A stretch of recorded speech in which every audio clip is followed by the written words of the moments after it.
Baka doon medyo. Naalis na si favorite child. Kasi wala nang wala nang pagkain. Alam nila kung wala ang panggas niya. Si Mot. Talino. Nagawa niya ng pwesto sa cashier. Si Kiko. Kiko Matsushita. Ayun yung nasa cashier kanina yun. Ang lakas niyo ulit ng tubig. Si Koki. Dapat din yung bilhin natin talaga. Pamatuloy mo ng tubig si Koki kasi may tita. Ito yung nagkaroon na itim talaga. Ano yung Si Cookie may halo. Bibili nga ako ng ganyan. Yung Bin, bag. ito lang. Nutella rin kaya din. Diyan na yung si ano, Pipito. Yung likot niya, oh. Ginigising niya kasama niya.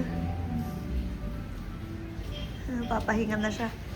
Success na daw yung look Yung niya. sana miss din. Mm-mm. Hindi na kakagatan ni Balong yung kinagatan. Enjoy ka. Alam mo nga ba siya, Bin? Try mo siya bigyan kung want niya. Ayaw niya bagong kapon kasi biniyaan mo lang siya. Ito matakot to. Ang dami ko nabigay dyan eh. Itong maliit na to. Pero pa isa dun, no? Nado na tita ba? Ano ba isa dun? Mukhang may problema. Kamusta ba yan? Nakatabi mo ko yun. Yun yung sa bahay natin. Bin, maupuan mo siya ha. Nandiyan na siya. Ayun, doon yun. Kitties. Babies.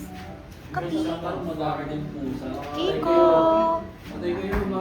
Hindi. Kiko. Makakakita ko sa kanila ng British shopping. Oo, pakalat-kalat lang, no?